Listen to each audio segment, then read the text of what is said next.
All right. I wanted to.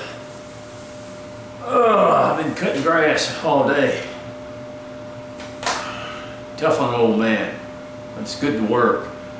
I miss work. I do. I miss my job, but I miss the guys that I work with. But I don't miss the politics. And everywhere the politics is always what gets you after a while. And after 40 years, well, it really gets you. So anyway, I wanted to come on here and make this video. I don't make a lot of videos where you have to look at this old ugly face. But I have been receiving a lot of message, and I thought that I needed to sort of talk about this because first of all, here's a little carving. That's a little finished 3-inch figure by 3/4. That's 3/4 by 3/4 by 3-inch figure. Very small figure. Little guy with a cane. If you want to see him a little bit closer, there he is. But that's our finished figure. And I wanted to combine this this figure here.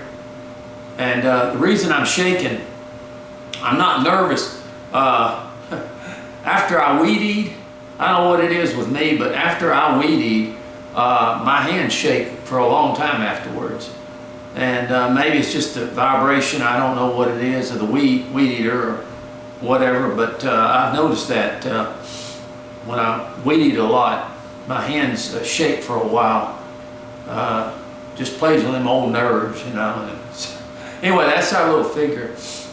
But what I want to talk to you about, I'm sorry, I keep sniffing it. You know, I'm not on cocaine, so that's not what it is. I just have allergies real bad, and of course that lung, I've got asthma from that tuberculosis lung. But I've been getting a lot of message lately. This has been going on for a while, and I've talked to a lot of people about it, and I guess I went through the same thing as a young carver, and most of these are younger carvers. These are people probably carving between 6 months and a year, and they just have a real issue with their carvings. And it's not that they're not getting better with their carvings, they say. It's just the fact that they feel that they're kind of intimidated by not their carvings. They look on Facebook, they look on YouTube, they look at these carvers, and they get intimidated. In other words, they won't put anything on Facebook or anything like that because they're scared, they're afraid. And they actually end up, a lot of them are telling me that they're not satisfied with their carvings, so they throw them away or whatever. And I understand that. I've thrown some carvings away, but I remember when I first started carving, you know, I wasn't that good, and I was a little afraid too. But I want to try to make you understand something.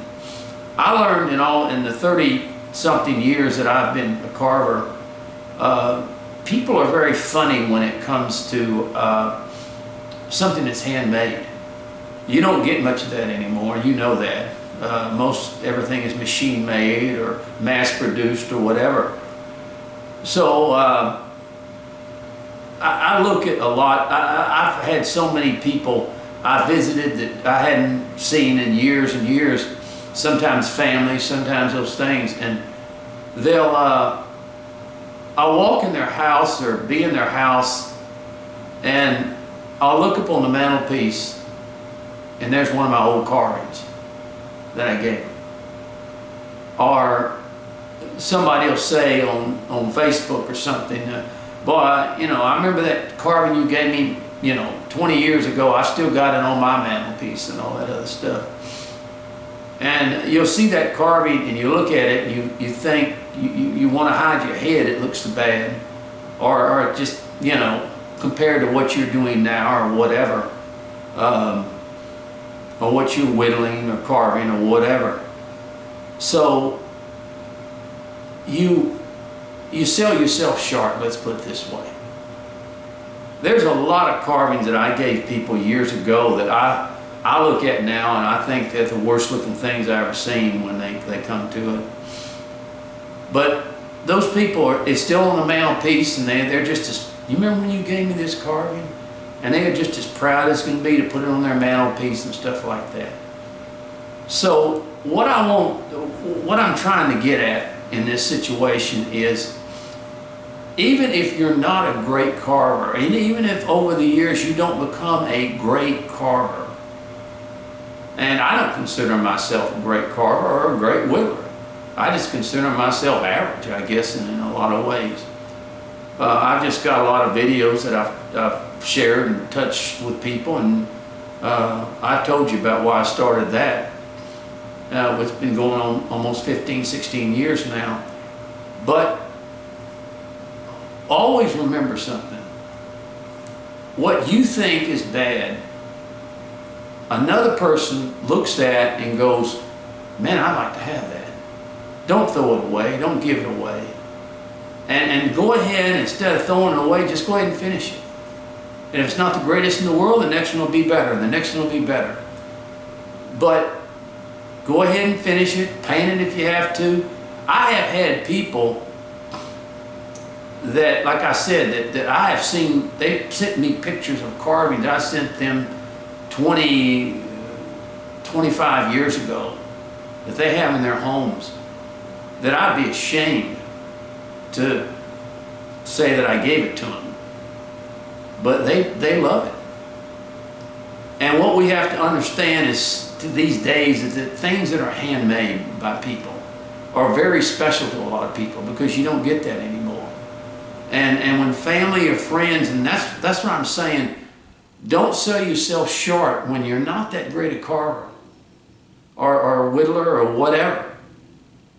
Just ask somebody, would you like to have this? Or just tell somebody, I don't like this very much, I'm going to throw it away. And see their reaction a lot of times. Well, I'll take it. I will. I like it.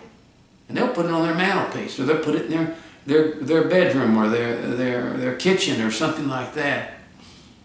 And I'll never forget the situation that my grandmother had. She had a grandson that took a carving class, and he showed great potential. He had one of his pieces that he gave to my grandmother, and it was real good. Now, I don't know if in this class, if he actually did it himself or someone else helped him do it or whatever, it doesn't matter. But it was a very nice carving of a hillbilly. And she kept that thing. She kept it for a long, long time. Unfortunately, the young man, he didn't continue in his carving ventures, and that's a shame. He probably could have turned out to be a very good carver.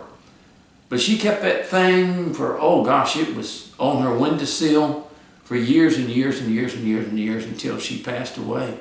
I wish that I had it. I wish I'd gotten it from, but I don't. But all I'm saying is this: don't sell yourself short when you don't do things as good.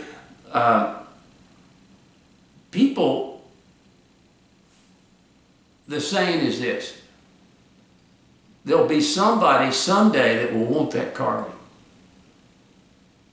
that will want it. And don't always throw your stuff away. Don't be ashamed. And like Facebook and things, if you want to show your piece, fine. If you continue carving, practicing stuff, you're going to get better. But don't sell yourself short and throw away things just because you think, boy, that didn't work out the way I wanted it to. Now, I understand some things don't turn out very good at all. But it's practice, practice, practice. Now, we're not talking about those people that are naturally just talented. It doesn't take much and they're naturally talented. Those type of people, God's given them a specific gift and they're great at what they do. And always remember, like my dad told me, that somebody's always going to, no matter how good you get, there's always somebody going to come along and and be better than you are. And I found that out with videos, in other words. I know at a time, but there are people coming along now that make my videos look bad with their ideas and with their carvings and stuff. And it doesn't bother me. Because if you love the carving community and you love what people are doing, then you'll understand that. So as together, and look, yeah, you can have some criticisms, but have fun, and when you get done with a piece, well, give it to somebody and they'll enjoy it.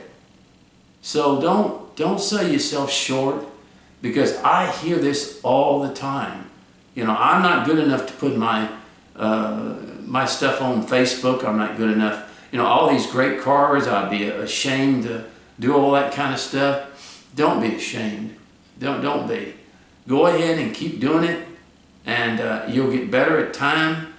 And a lot of people talk about saving your first carving, and then you can look back a year later and look how much you've improved and all that other stuff. But I was being told that, I'm not going to say who told it to me, but a very well-known carver told it to me that he used to hold classes, and there were guys that, they had all the tools and things like that, and they would go to the classes, this specific, get together once a year, and he would ask them sometimes, well, how long, how much have you been carving since you came here? And they said, none. They'd only go to the classes once a year and carve and stuff. So, but, you're not probably going to get better if you don't carve once a year. You have to practice and all that stuff. But more than that, the most important thing of anything is to realize that you will get better if you continue to do it. And don't be afraid to show your stuff. And don't be afraid to show it to, and if somebody wants it, give it to them. Give it to them, or if they want to buy it, sell it to them, whatever. But you would be shocked at what people want, or like I said, when I saw some of those pieces I'd done 25 years ago on somebody's mantle, they sent me a picture of it, I cringe. I thought, man, that's... So, it's, and maybe it's not much better today. No, I've improved, but I'm just telling you that don't worry about that. And I'm telling you, this is an issue with a lot of people. So don't let anyone intimidate you and think that just because you don't have the up-to-grade pieces that some people have, to sell yourself short on. So anyway, I'll get off that soapbox, and let me show you again. Here's a little carving that we've done, and it's good. I think I'm going to do one next out of 1/2 inch, which makes it even smaller. Half inch by 1/2 inch. And these go real small. And these are more for advanced or somebody who can whittle, who's been whittling a little while, because they are small figures and stuff. All right, well, I hope that you can somehow understand what I'm saying, and don't give up. Just keep going, and don't sell yourself short. Just enjoy the gift that God has given you and go with that. All right, God bless you now.